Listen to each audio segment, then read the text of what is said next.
Ladies and gentlemen, welcome again at our webinar from the International Society of Gynecological Endocrinology.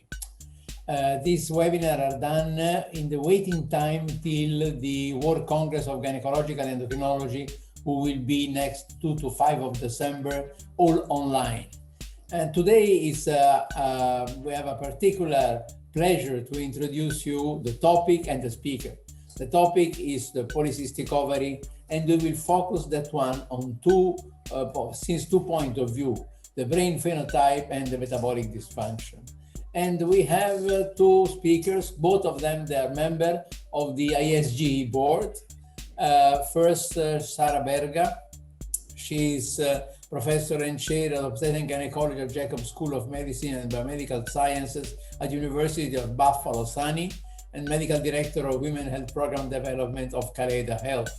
She was also a professor in many other places with a fantastic career, not only in neuroendocrinology, but in most aspects of human reproduction. And she was the medical director of Maggie Women Clinical Research Center at the University of Pittsburgh. Then she moved and she was professor and chair of gynecology and obstetrics and psychiatry at Emory University. Then she went to the chair of obstetrics and gynecology and vice president of women health services at Wake Forest, and then professor and director of reproductive endocrinology and infertility at University of Utah. And since that moment, she moved to Buffalo. She have the merit to have explored the neuroendocrinology. We met the first time when she was a very young postdoc, starting with Sam Yen long times ago, one of the great father of the gynecological endocrinology, and she will speak today about the phenotype. The second speaker is Bart Fauser. Bart Fauser and he have a fantastic career, and which was not only done in Holland. She was done all around the world and in Europe. And mostly it was a beautiful mind which was collecting in one side the biological facts involved in reproduction, and in the other area also the social impact of these biological factors. And now Bart, he will have the session. He will speak about the brain phenotype. He's professor emeritus of reproductive medicine, and he was the former head of the Department of Reproductive Medicine and Gynecology, and former chair of the Division of Women and Baby at University of Utrecht and University of Medical Center of Utrecht in Holland. He's a fellow of Fundum of the Royal College of Obstetrics and Gynecology, and honorary member of European Society of Human Reproduction and Embryology, and many other things. And mostly he's a man who speaks with the heart. This is something. Hi, Bart. And then now, dear friend, we will start. We will start with Sarah. Sarah, you have the microphone, and then you will speak about the brain phenotype in polycystic ovary syndrome, clinical implication. Thank you very much. Thank you very much, Professor Giannanzani, and greetings to everyone around the world who ever joining us. Nice to have you. I am sharing my slides now. So Professor Giannanzani has asked me to talk about the brain phenotype in polycystic ovary syndrome. I think he first heard a little bit about this in a meeting the last time we were together, which was almost a year ago, Professor Giannanzani, in India. And we had a very good time there. Someday I hope we get to be traveling again. And so let's see if I can advance these slides. That has got it down here. So here are my disclosures. And then today's topic will cover a question as to whether or not the brains of women with PCOS are partially androgenized, and if so, what might be the reproductive and behavioral consequences of that. And then to weave into our thinking about that, some of the new findings regarding the genetics of PCOS. And the last author on a fantastic paper was from the University of Utah, and right across the street from me for the last couple of years. So it was interesting to think about PCOS genetics And I know there have been many who have contributed to this, so this will be just a very, very quick thumbnail on that. So for years, we've struggled with the PCOS paradox. How can you have so many eggs, yet not be able to ovulate them? And we know now, because of AMH and other imaging modalities such as ultrasound, that actually women with PCOS do have more eggs. Yet their FSH is too low to initiate and sustain folliculogenesis. And we know that in particular by giving exogenous FSH and watching the response, and have to be very careful that it's not excessive and that patient doesn't develop ovarian hyperstimulation. But despite how careful we often are, that is often a side effect. So initially we started to think about what might explain the reduction in FSH. And we felt at least in part attributed to what is called in Pittsburgh lingo, a rapid GnRH pulse frequency or pulse generator. So how could the brain of PCOS women generate a too rapid GnRH pulse frequency? And we've been able to document that. If you have a single sample, it often reflects as an increase in the LH-FSH ratio, and that is a concept that was introduced by Dr. Yen many, many decades ago. And then during the initial years of our discovery of GnRH, we used LH pulse profiles to reflect what was happening at the level of the hypothalamus, and we're able to document in many different studies, some of which are shown here, that indeed LH pulse frequency, a reflection of GnRH, was more rapid in women with classic PCOS phenotype. So a simple schematic is shown here. What we have been able to show, and I'm not going through all of the evidence, is that an increase in GnRH pulse frequency or GnRH drive leads to a reduction, a paradoxical reduction in FSH and an increase in LH, which leads to an increase in androgen synthesis, and the reduction in FSH inhibits additional folliculogenesis. So follicles are there waiting for FSH, but the FSH does not come. And this is of course overly simplified, but I think as a operating cartoon for remembering what's going on, it's very helpful. So here's just a real picture of LH pulses in women with PCOS. And we actually did in this study alpha subunit because it has a shorter half-life. We thought it might resolve the LH pulses better, but indeed it's pretty similar. And you can see how rapid it is compared to eumenorrheic or normally menstruating women shown on this side. So this is early follicular phase for the eumenorrheic women. This is random for the PCOS women. And what we have known for quite a few years now is that you can actually make GnRH pulse frequency faster with higher doses of testosterone.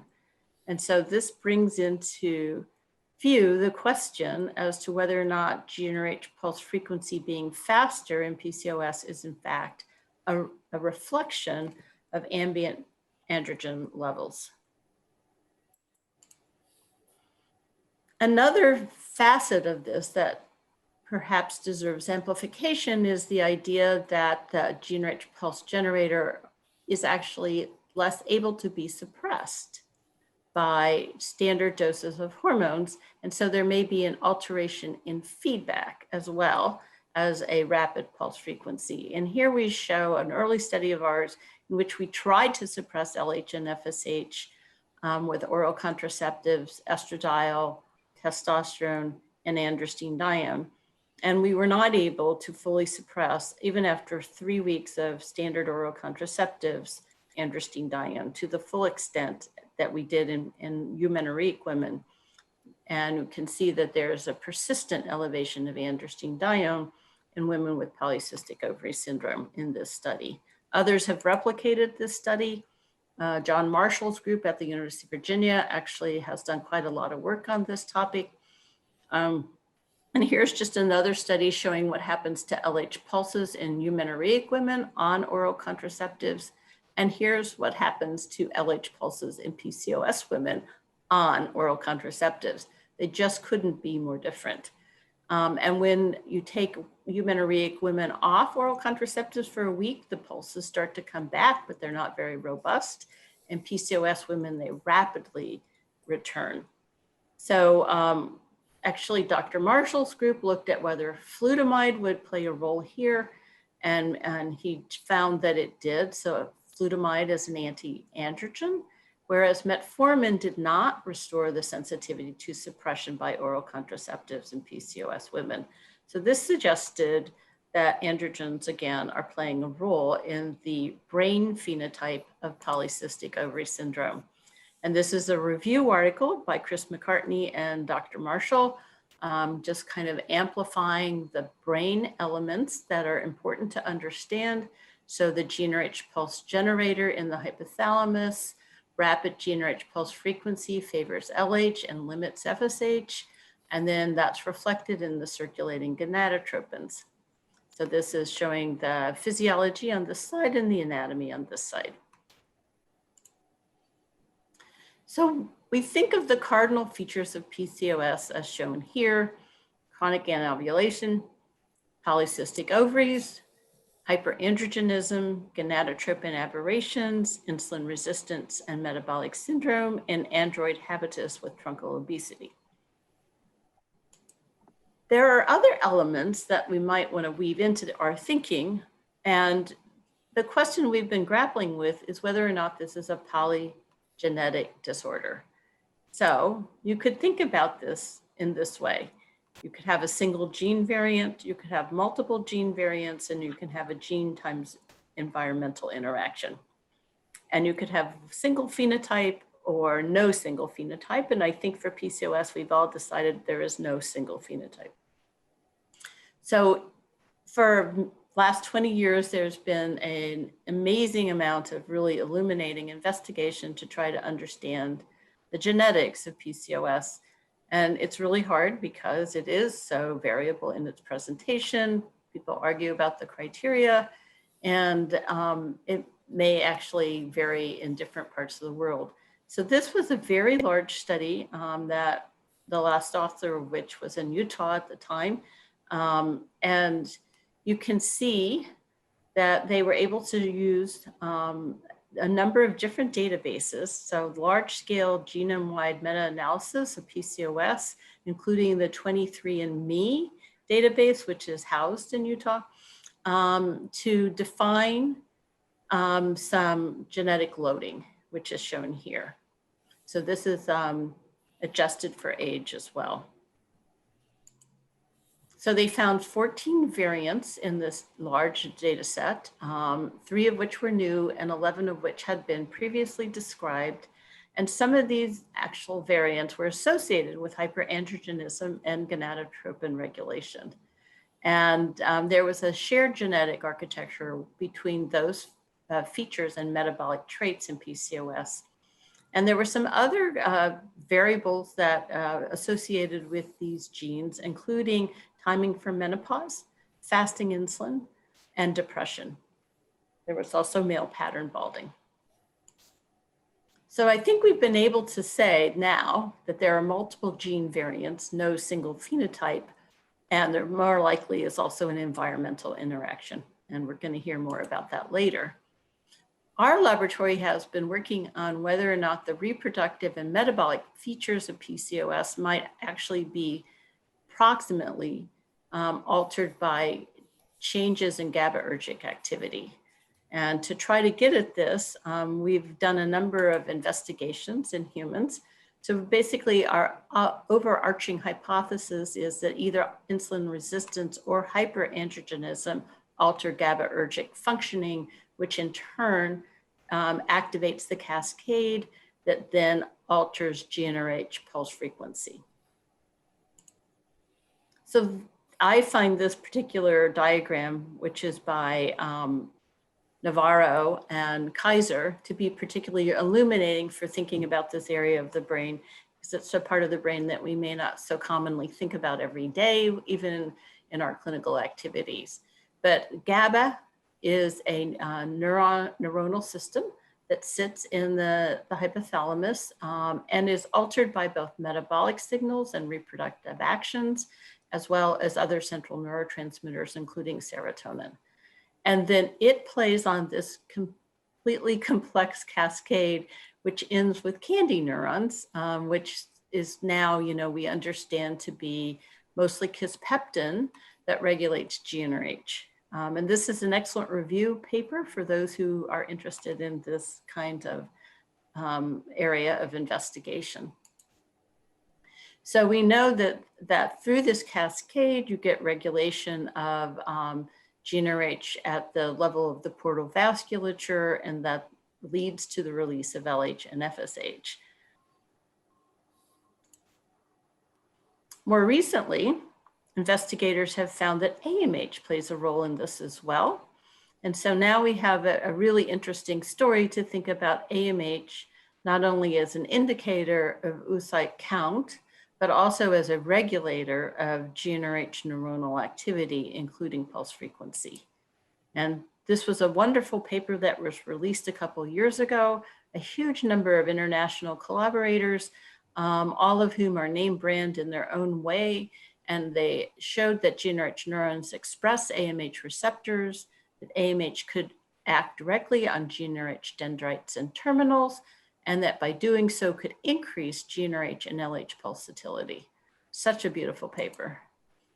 And there were other studies in animal models that showed that GABA is playing a role, and that there are indeed GABAergic inputs onto candy neurons, the kisspeptin neurons, and that there is steroidal control of this pathway such that androgenization of the sheep model actually increased GnRH pulse frequency. The story is hanging together. And this is a review article by Campbell looking at the neuroendocrine impairments in PCOS and actually attributing the resistance to suppression to the GABAergic neurons. So the suppression that we saw, the failure to suppress adequately in PCOS women that was demonstrated earlier in her review, she attributes to the GnRH neurons, and indeed her laboratory has done a great deal of investigation to substantiate this point of view. In humans, we did this study to look at cerebral spinal fluid levels of GABA, testosterone, and estradiol in women with PCOS as compared to normal menstruating eumenorrheic women. And these are our findings. This was published just recently. And you can see that in the CSF, women who have PCOS have higher testosterone, estradiol, and GABA levels. So again, the story is hanging together quite beautifully. Just for comparison, we had a small sample of CSF from men, and I just wanted to put this into perspective. So this would be testosterone levels in the CSF of men, much higher than that of PCOS women, but PCOS women are intermediate between eumenorrheic menstruating women and men. And then if you look at estradiol, actually it's not statistically significant. We really weren't doing it for that purpose. It's not a study. It's actually hard to get CSF, but I did want to just demonstrate that eumenorrheic women and men have the same amount of estradiol in their CSF, whereas women with PCOS have somewhat larger amounts. So the CSF is just a window into what the brain is seeing, but I think it's a very illuminating window. So one way of putting all this information together is putting GABA in the center here as a regulator of appetite and energy balance and of GnRH drive, with AMH also playing a role. So now you've got women with too much AMH, too many eggs, perhaps. I don't know if you can ever have too many eggs. And then impinging on this incredibly complex cascade that leads to an increase in GnRH drive and a persistent decrease in FSH and anovulation. So the brain phenotype in PCOS is quite complex. It involves the story of anovulation, particularly may have a backstory regarding metabolism and depression. And then there is this idea that androgens play a role in gender identity and sexual orientation. And this is the hardest area to address, but an important area. So we know in terms of metabolism that the androgen receptor has been shown to play a role, and knocking it out in pancreatic beta cells caused beta cell dysfunction. Knocking it out in neurons actually caused a PCOS-like phenotype. I don't have time to go through all the detail, but the slide is here for your perusal at a later time. And I always have to make this disclaimer that phenotype alone can be misleading. And while I was at Emory, we developed a monkey model of stress-induced obesity in female monkeys. And this was inspired by some of the patients we were seeing in Atlanta who were really struggling with obesity, and they didn't really have a classic PCOS phenotype. And so it looked like it might indeed be more stress-linked than a PCOS phenotype. So we developed this animal model using monkeys, and actually monkeys stress themselves. So they spend a large part of their day just picking on each other. And if this sounds familiar, I guess that they are not so dissimilar than humans. So the dominant monkeys actually have more access to food and sometimes are a little bit heavier than the subordinate monkeys. And monkeys in captivity are fed vegetarian monkey chow, pretty standard stuff. And then you can alter what you feed them and you'll see something else emerge. So we gave them a high fat, high sugar diet. And what happens is the dominant monkeys eat about the same as they did before. The subordinate monkeys suddenly become voracious and gain weight. And when we give them back a choice of foods, they eat as much. And even when we give them back their vegetarian chow, which isn't so tasty, they still continue to overeat. And not to go through this in gory detail, but the monkeys, all monkeys prefer high fat, high sugar diets. And the monkeys who preferred to eat the most were actually the ones with the highest cortisol levels, and they were the subordinate monkeys on average. And we tried to dex suppress the monkeys, and those with the highest cortisol levels ate the most high fat, high sugar food. So if this sounds remotely familiar to what you see in society today, that in fact is the intention of the study. And then we were able to use CRH antagonist to see what this did to the monkeys' eating behaviors. And long story short, it actually made their eating behavior go back to normal. So it's a little difficult to go through of this particularly hard study to do, but basically dominant and subordinate monkeys were followed. They were either given CRH antagonist or not, and they were given a high fat, high sugar diet challenge. We were able also to show, using state-of-the-art neuroimaging, that a CRH antagonist actually altered GABAergic function. So here you can see that in the prefrontal cortex, that the subordinate animals have higher GABAergic binding on neuroimaging, and that by giving a CRH antagonist, we were able to restore the GABAergic binding to normal. And these are just control areas, the temporal lobe and the hypothalamus.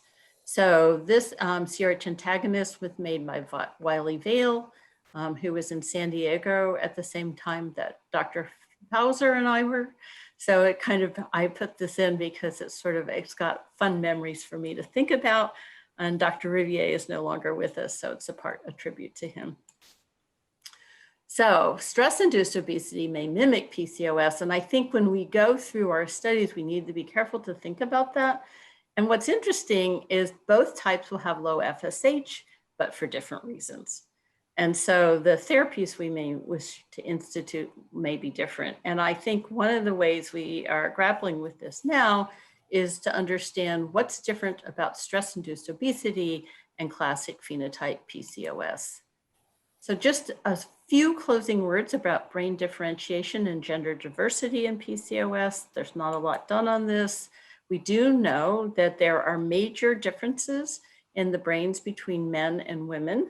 And this is a beautiful study by Larry Cahill, done years ago, written up for simplistic form in Scientific American, but it's just really a nice review article showing this: the red areas are larger in women and the blue areas are larger in men. And we know that there are a number of different pathways that lead to this, not all of which are hormonal, but some of which are. And then this is a gorgeous review article by McCarthy and Arnold, looking at what actually induces sex differences in brain differentiation and attributing a large number of the differences to estradiol. So in the brain, estradiol is a masculinizing hormone and exerts multiple region-specific effects with distinct cellular mechanisms. So I want you to think back to the CSF levels of PCOS women and understand that their brains are seeing a very different biochemical milieu. And in fact, this creates the possibility of a mosaic of relative maleness or females in the brain.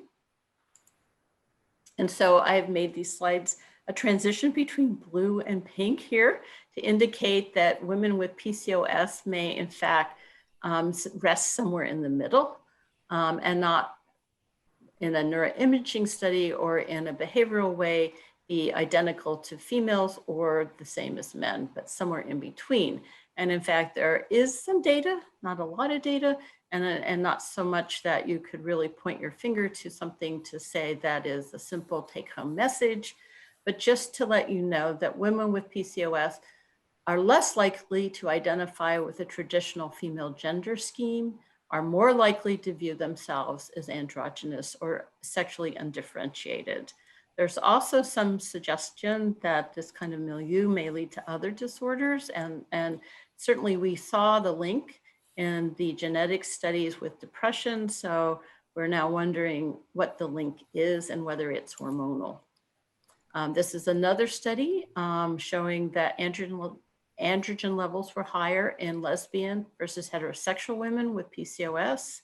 Again, this is not great data. I'm not putting this out there as fact, but just to really raise the question as to whether or not we should start to account for this. And also another sort of very small study looking at the ovaries of women and showing that there were hyperandrogenic disorders in female to male transsexuals. This is looking at CAH, coming up with pretty much similar conclusions. And then I just show this slide to kind of highlight what I think the mechanisms might be. So the blue is a neuron and the red is a neuron. And each neuron has as many as 10,000 connections with other neurons.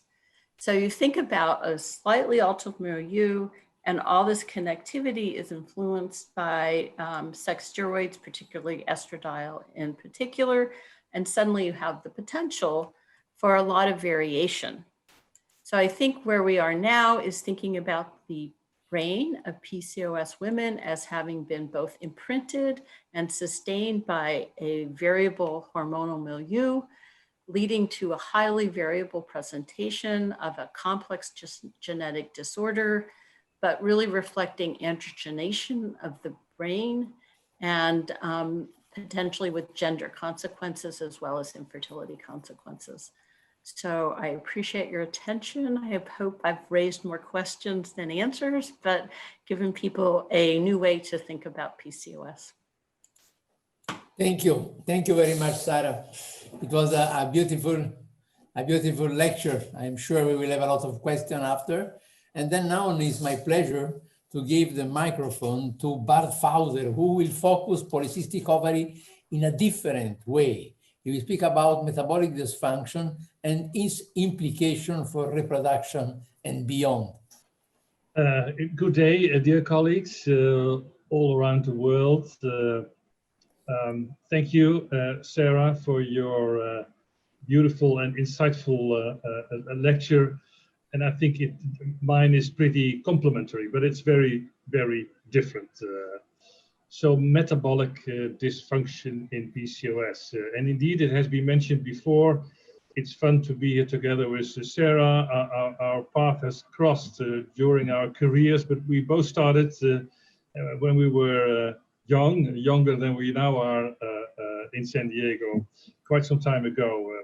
So we have mutual interest, although as you will see later, our approaches are quite different. That's interesting to realize. I think it was already present in San Diego, but it's still there today.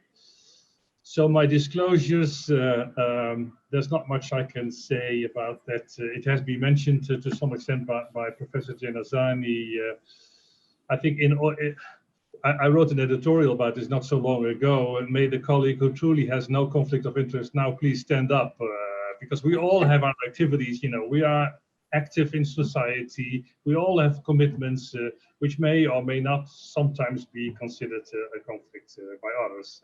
So it's just a disclosure for me. This is what I'm doing, what I'm engaged in currently, and it's up to you to decide how much this might affect what I'm going to tell.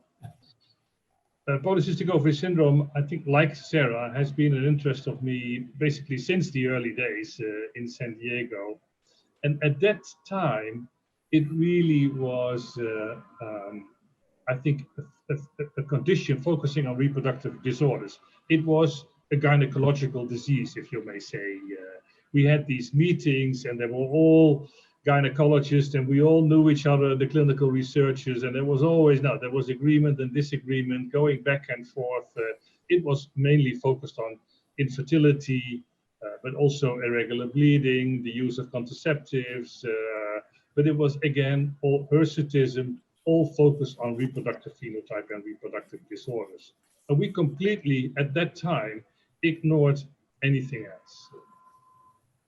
And now, where we are today, let's say 30 years later, by many, it is primarily considered a metabolic disorder. And I can tell you firsthand that now, gynecologists is only a minority who is interested in the bigger picture of polycystic ovary syndrome. This is now the area considered very significant by medical endocrinologists, diabetologists, cardiologists, vascular medicine specialists, even geriatrists are getting interested. And I've been at meetings where the whole area of reproductive disorder was completely ignored and the focus was exclusively on metabolic conditions. So things can change really within several decades. And the question for us as gynecologists is how relevant is this for what we are doing every day? And should we engage seriously in these multidisciplinary approaches? Because for sure, reproductive phenotype is especially present at a younger age, but for sure, at a more advanced age, it is going to be more and more the metabolic phenotype that is becoming relevant and may give rise to chronic disease and much use of care and therefore money. So the true question for us as gynecologists is, again, when you talk about early life, should we focus on metabolic dysfunction also? And the question is why? Why? Does it have short-term implications? Does it have long-term implications? So first, and you may want to ask yourself this question, if we talk about metabolic disease, metabolic syndrome, in the area of medical endocrinology, this is the holy grail. There are numerous papers that show that metabolic syndrome features are relevant for later life disease. So my question to you would be, number one, do you know how this is defined? What is a metabolic syndrome? Ask yourself that question and be honest. And number two, do you think it is relevant? If you know what this means, do you know it is relevant in the context of PCOS for us as gynecologists? Again, ask yourself the question and think about, the patient you see every day. Are there any implications of metabolic dysfunction?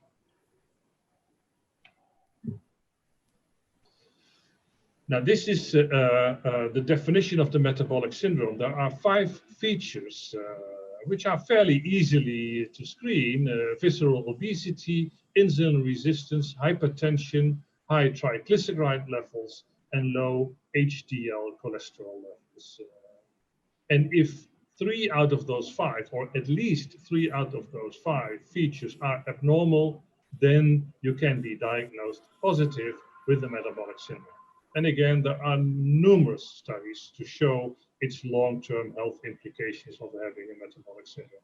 So it's fairly simple. And I think at least we as gynecologists should be aware of this. We know, and it has been stressed before by Sarah, that indeed PCOS is a notoriously heterogeneous syndrome, probably a mixed bag of different phenotypes, probably also different genotypes. And of course, we know it's not part of the diagnostic criteria, but we know that obesity is a very common feature in women with PCOS. Depending on where you are on the globe, about 30 to 60, 70% of women diagnosed with PCOS are obese. And we know obesity itself, of course, gives an increased chances for metabolic dysfunction and presumably long-term cardiometabolic health. But this, I think, is an important paper, a meta-analysis of the group by Rob Norman from Australia, showing that is based on 35 studies where PCOS patients were compared to controls, but body weight matched controls. So difference that you could see in this analysis are not related to body weight because it's matched for that. And there you see that impaired glucose tolerance with an odds ratio of 2.5, meaning so PCOS women matched for body weight, they are 2.5 times more likely to have impaired glucose tolerance, 4 times more likely to develop type 2 diabetes, and 2 times more likely to be able to be diagnosed with the metabolic syndrome.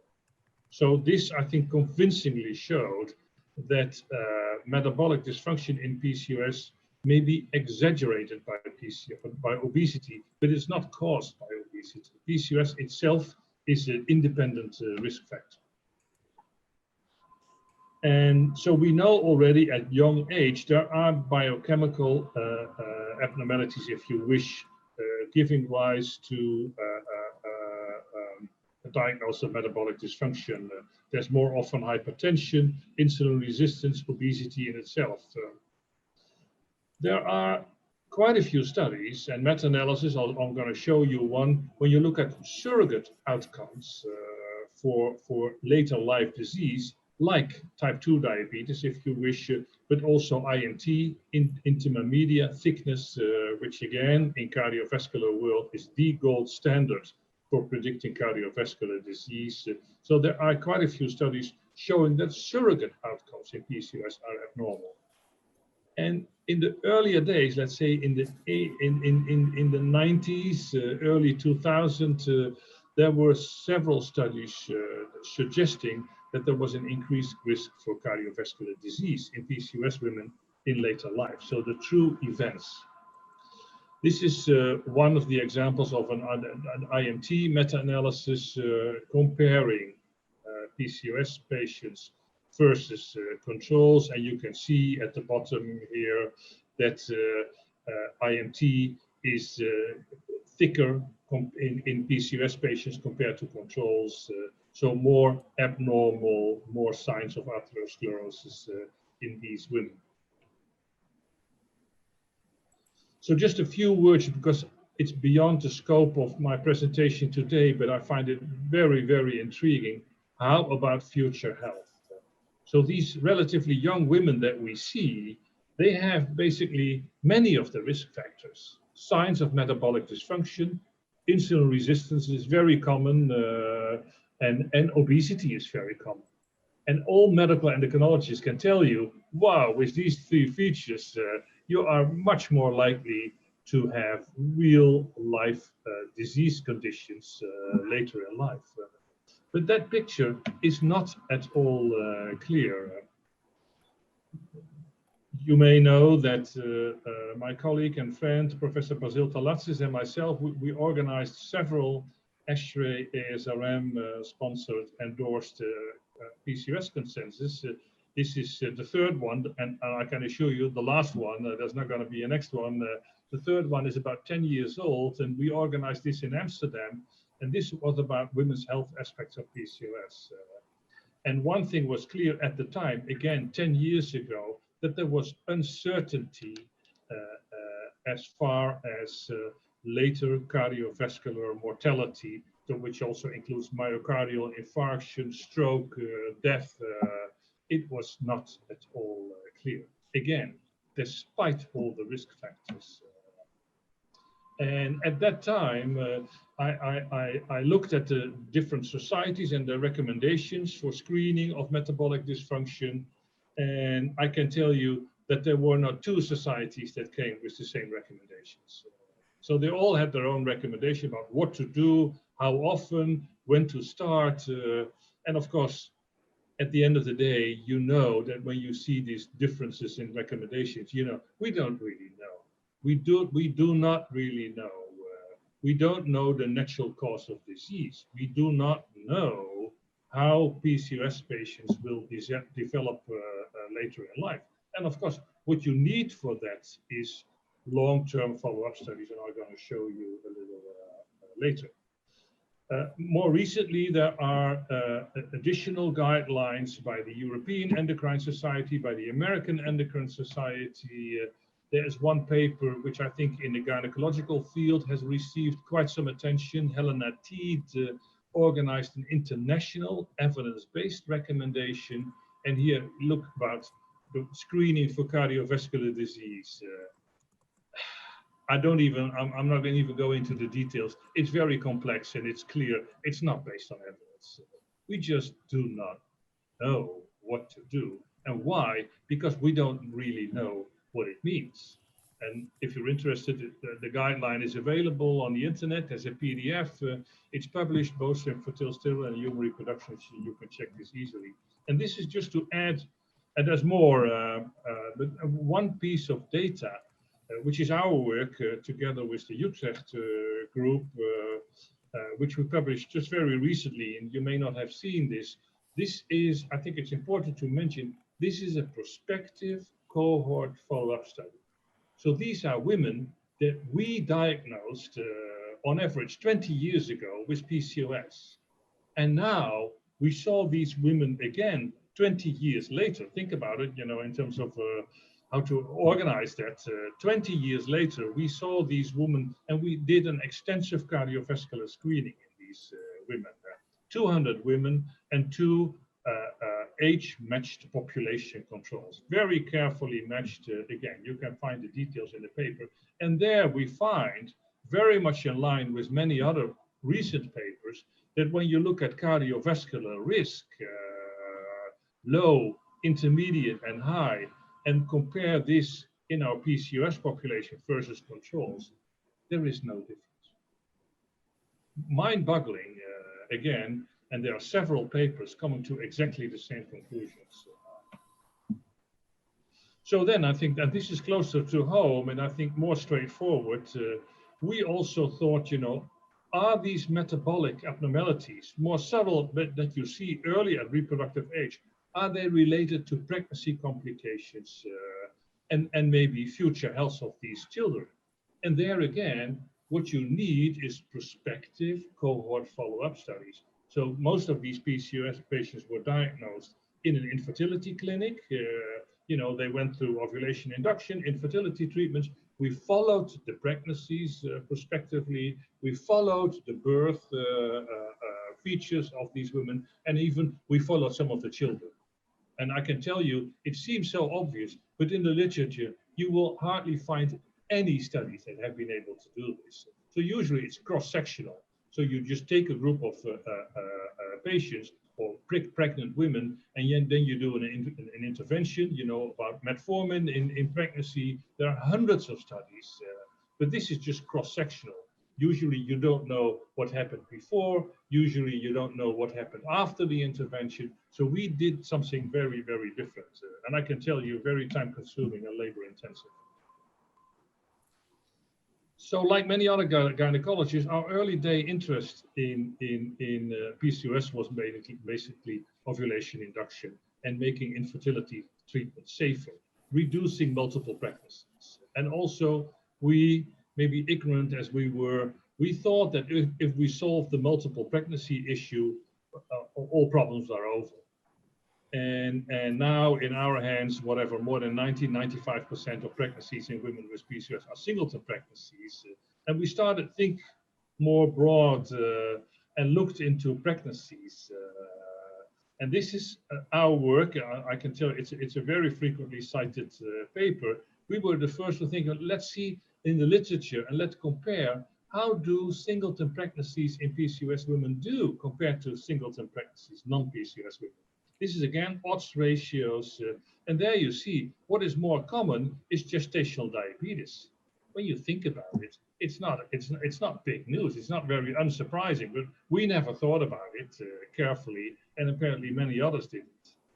Preeclampsia, 3.5 times higher risk, and preterm birth at 2 times increased risk.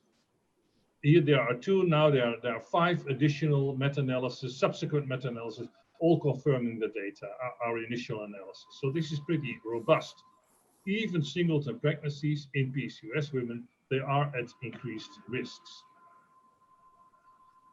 So again, it's a lecture in itself, the pros and cons of prospective cohort follow-up study, but I would like you to understand at least the research methodology and how different this is from RCTs or cross-sectional studies. So we diagnose these patients at an early age, and then we follow what's happened. Basically, we follow the natural course of disease.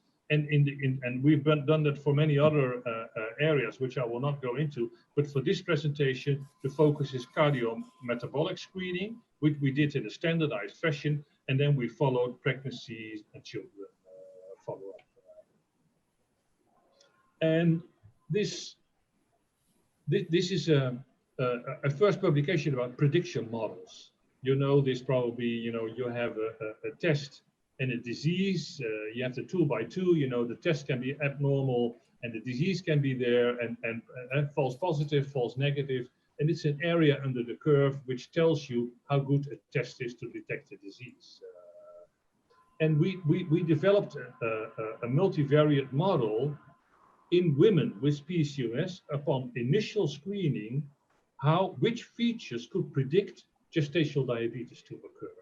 So overall, we know it occurs 3 times more frequently, but we wanted to know knowing how heterogeneous the PCOS group is, we wanted to know which features are relevant for predicting. And these are the features. And again, not surprising, is it? It's relatives with type 2 diabetes, fasting glucose and insulin, endostigmine and SHBG. Those were the features that predict very reliably. Look, an area under the curve of 0.86. There are many diagnostics tests which perform much poorer. So with these features, you can predict with a high likelihood gestational diabetes to occur. Another paper by the same, these are all PhD students from the past, Malike de Wilde, published Fertile Sterile a couple of years ago, where we compared pregnancies singleton pregnancies in PCOS with control, again, prospective cohort follow-up studies, where you can see that any maternal, so this is a composite endpoint where you combine different pregnancy complications, you can see, and it's a bit in line with what Sarah has been talking about, that androgen is very important, and here as well. So androgens are clearly important in predicting maternal complications, pregnancy complications. So you see the non-androgenic PCOS, according to the Rotterdam criteria, hyperandrogenemia is not a prerequisite for the diagnosis. So in women diagnosed with PCOS with normal androgen levels, also pregnancy complications are increased compared to controls, but much lower compared to the hyperandrogen. And the same is for neonatal complications. So in terms of children outcomes as well. the hyperenergenic phenotype. And here you see it's the same 188 PCOS patients with a very, very large sample of controls. What we subsequently did, and this is published just last year ago, actually it was an American student who joined us for a couple of months, where we did is that we linked our database of PCOS in Utrecht and Rotterdam with our national birth registry. So we could identify all pregnancies that occurred with or without treatment in the women that we diagnosed with PCOS. And again, these are big numbers. We talk about almost 2,000 PCOS birth here. And here you can see again that the hyperenergenic phenotype is a very strong predictor for preeclampsia, preterm birth, and small for gestational age.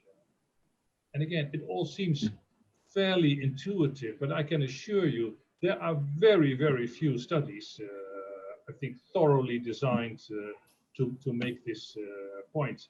And then at the end, what we did, without going into details, we did cardiometabolic studies in young children of women with PCOS.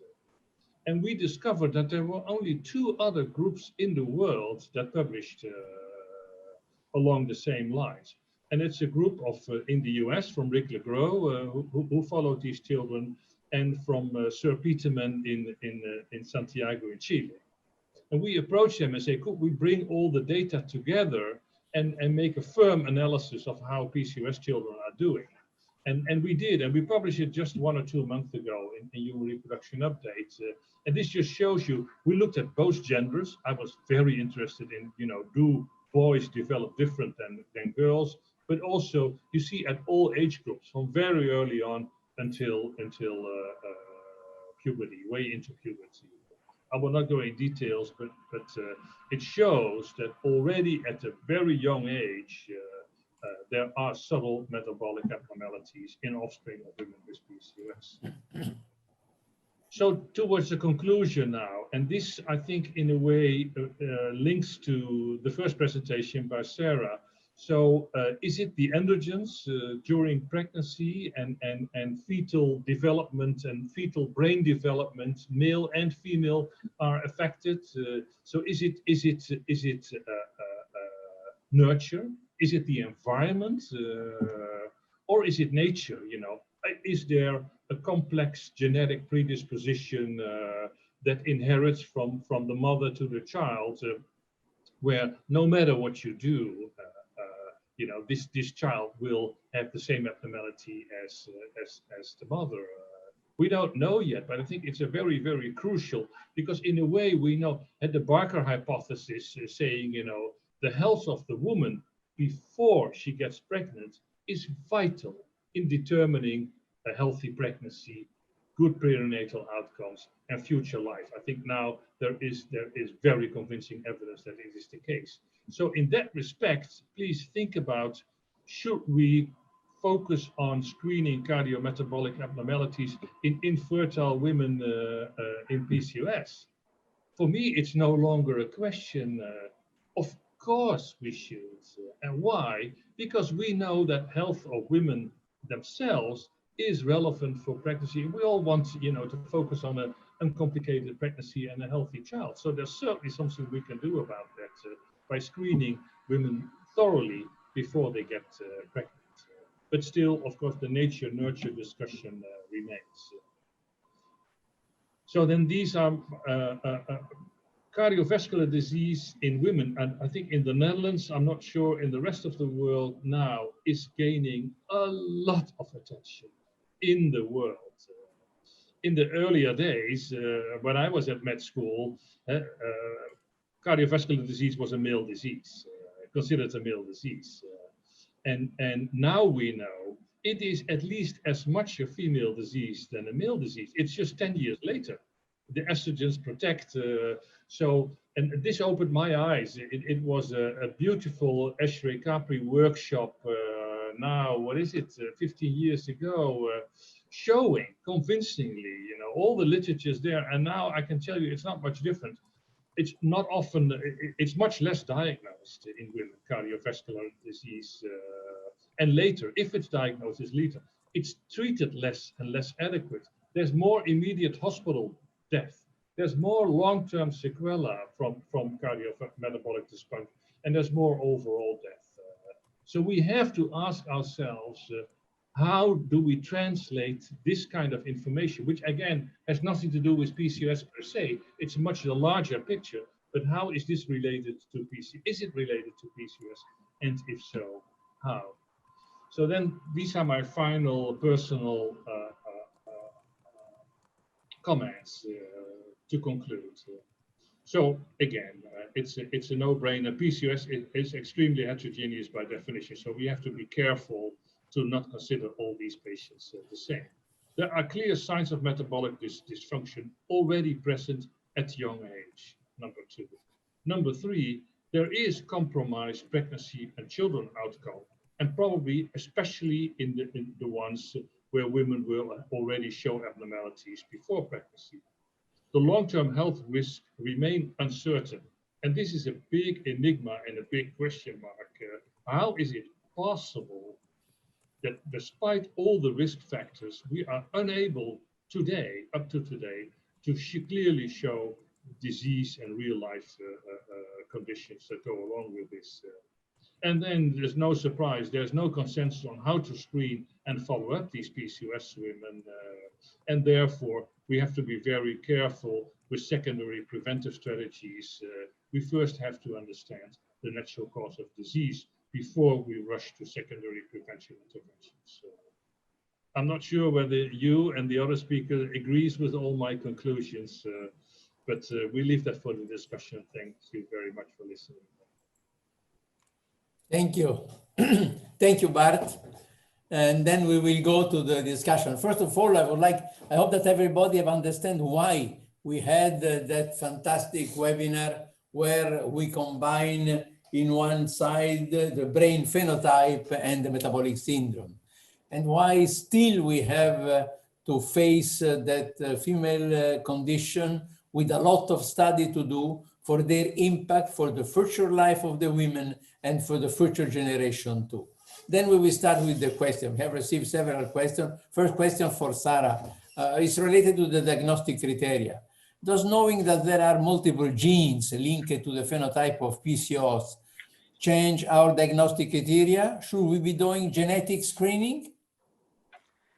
Well, I thought that that's a great question for a debate because I think I'm sorry that Bart's not planning to get together his consensus group anytime, but I could imagine you might want to try to send that to the group and by Zoom or some other method and see what they think.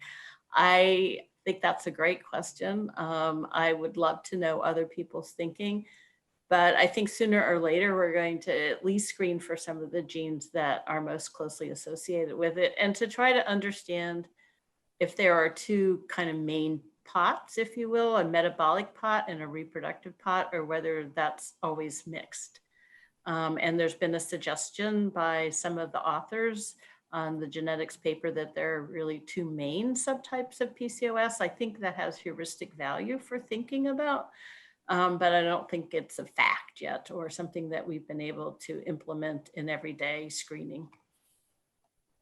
Then now another for Bart, which is also stimulating a lot of possible point of discussion.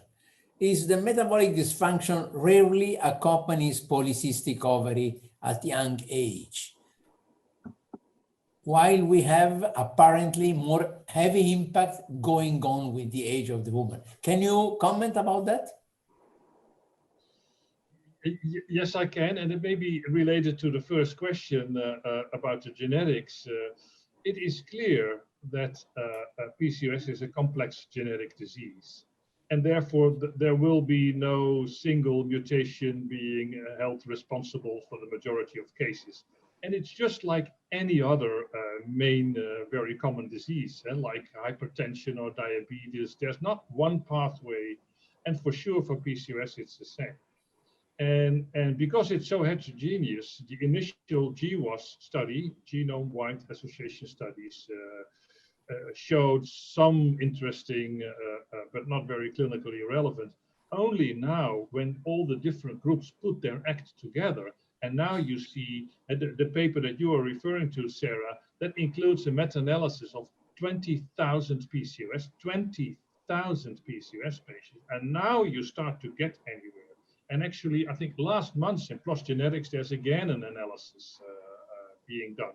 So yes, there is overlap between genotype and phenotype for sure. Whether it will lead to a new diagnostic classification, that's too early to say. There are believers and there are non-believers, so I'll leave it at that. But knowing this, that there's an overlap in phenotypes, but probably also an overlap in genotypes, it's not a black and white situation. And therefore, you will not have PCOS, a group at young age that only have reproductive dysfunction, ovary dysfunction, or brain dysfunction, if you wish, and others that only have a metabolic dysfunction. Life is not that simple. It's a syndrome, and the syndrome by definition is complex and heterogeneous. But we know from big sample size studies and meta-analysis all over the world, whether you like it or not, metabolic dysfunction is much more commonly associated with PCOS. There's no question about it. Insulin resistance particularly, but also hypertension, very much more common. There is a positive family history for type 2 diabetes, much more common in PCOS compared to non-PCOS women. So all this points in the same direction. So for me, it's not a question whether it's associated, but for me, the question more is, what does it mean? Is it relevant for the problem that the woman presents when she's young, irregular bleeding or infertility or anovulation? Okay, then another one for Sarah. You mentioned strongly the data on anti-Mullerian hormone, and then the question is always related to the diagnostic criteria. Should anti-Mullerian hormone be part of the diagnostic criteria? And are there women with polycystic ovary who do not have high anti-Mullerian hormone? Well, again, that would be a great question to put to a large group of experts, because I don't think you would get one answer. But I think practically speaking, the infertility world is always measuring AMH now. I mean, just to know what you can expect from ovulation induction, and also to know how long you have until you might be running out of eggs. But I think, yeah, it's a very interesting measure for PCOS in terms of what the ovarian reserve is. And, we have a paper with my Norwegian colleagues showing that women with PCOS do better with IVF for longer. So they don't do better in the early days, but they do better in their 40s. And so, I think we can see some positives that come from PCOS in certain environments. They may where the food isn't so toxic, it might actually not be so deleterious to have PCOS. And then in some environments where the food itself is fairly toxic because of food additives or the kinds of foods that are available, PCOS may be a really bad condition from a metabolic point of view. And whether or not that impacts AMH and fertility is still an open question. But I think practically speaking, we've all started to measure AMH. I don't think that we've made it a standard criteria quite yet, but it's hard to think about having someone having standard PCOS, the kind of one that we think about in the infertility world, without having at least a somewhat elevated AMH. Thank you. And then another question, this is from Linda Burns to Bart. She's asking, is metabolic syndrome prevalence with the lean PCO patients? The only thing I can say to answer that question, I don't know at the top of my head where a study like that has been done only at metabolic dysfunction at a great sample size lean. The only the analysis that has been done is comparing PCOS patients with body weight matched controls. And there you see a threefold increase in many of the metabolic syndrome parameters.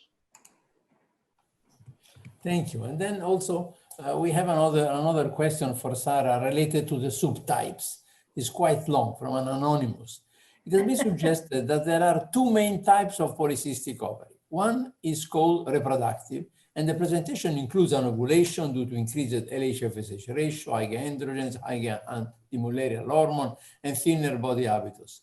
The other main type is named metabolic, and the presentation includes obesity and metabolic syndrome, and possibly low gonadotropins and anti-mullerian hormone. Are these categories actually distinct or heuristic? Is there such an entity as ovulatory PCOS?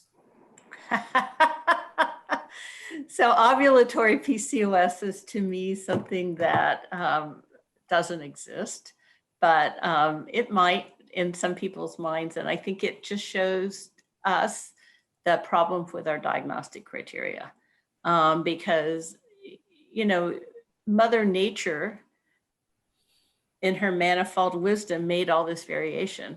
And we, from a scientific point of view, are trying to distill it.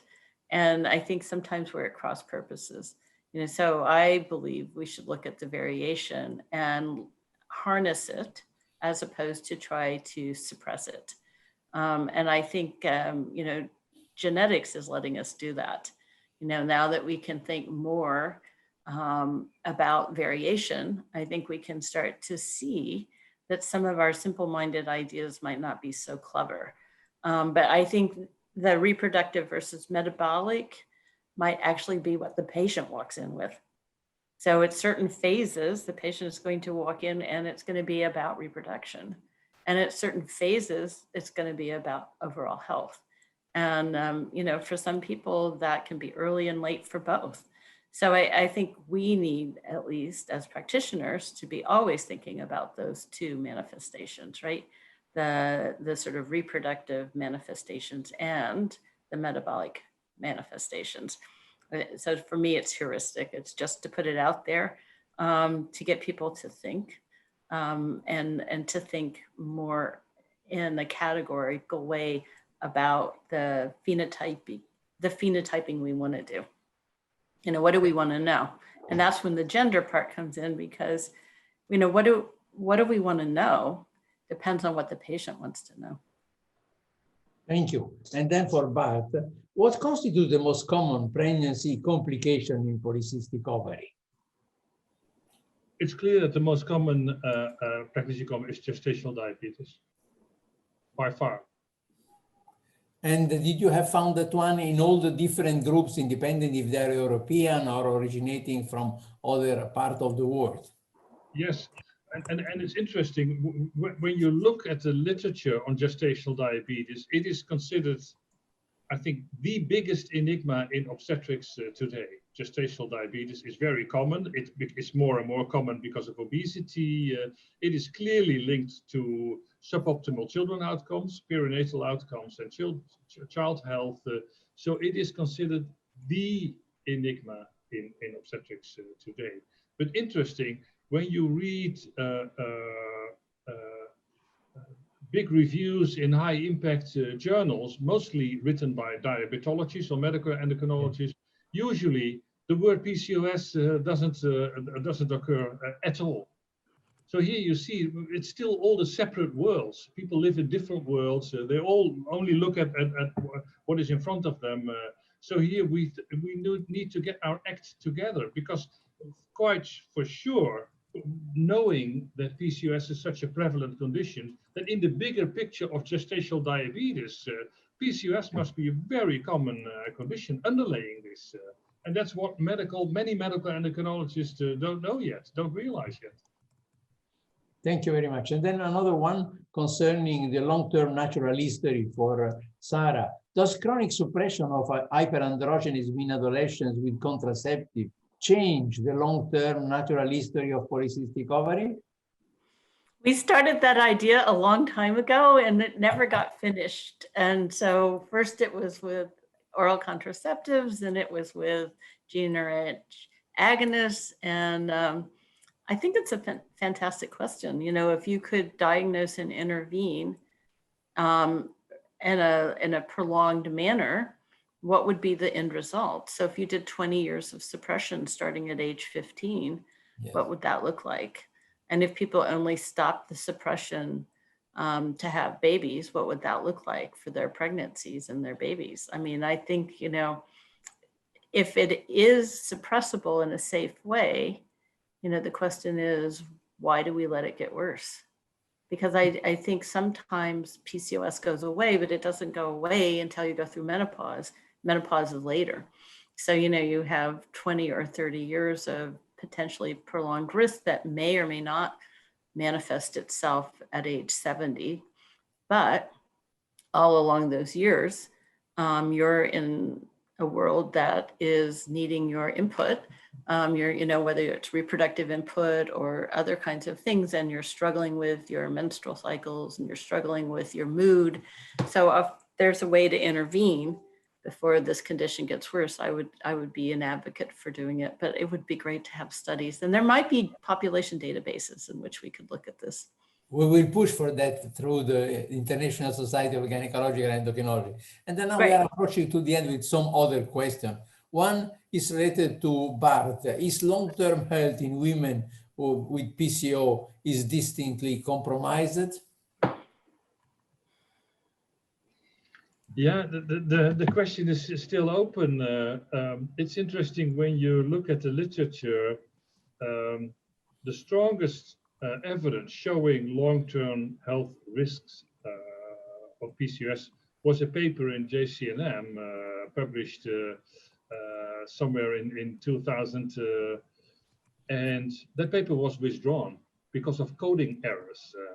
It's interesting to read this, and then they reanalyzed the data and published the same data, but now in the correct fashion in another journal, showing that there was no difference.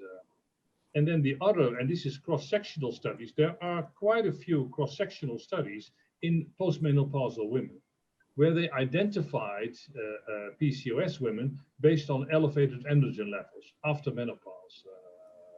And they refer to those women as PCOS. And we know now from prospective cohort follow-up studies that the hyperenerginemia in PCOS in many of these women is normalizing after menopause. So probably androgen levels per se may be the wrong proxy for PCOS diagnosis. So again, the literature is very, very confusing. There is an ongoing study of a Swedish group, a beautiful small sample size, but very meticulous studies looking at a small group of women diagnosed with PCOS. And these women are now 80 years of age, 80 years. And their conclusion remains, all the surrogate outcomes are abnormal, but when you look at true life events, stroke, myocardial infarction, death, there is no difference. No difference. No difference. Okay, then the last question. One is for Sarah, is related to the psychosocial. You mentioned that one. How should we screen for sexual orientation and gender identity? So that is such a good question, but if you don't ask, you'll never know. And that's the main theme is you have to create a safe enough space in your office to find out. And how you do that might be different in different cultures. So, to remember that this is a world problem and different cultures view this differently, it's not always a safe question to ask. People who have gender identity differences sometimes actually have higher depression and suicide rates because of their culture. And so I think, creating that kind of safe space to find out is really important, because if you have unmet needs around your gender identity and sexual orientation, to not have a place to go actually amplifies the mental health risk of that disorder.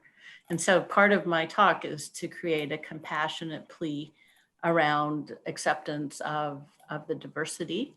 And I thought it's timely. It's a timely topic for us to discuss. Okay, and then the last one for Bart. There was a question related to if you know there are any different incidence of breast cancer and polycystic ovary. Ooh, Very good question.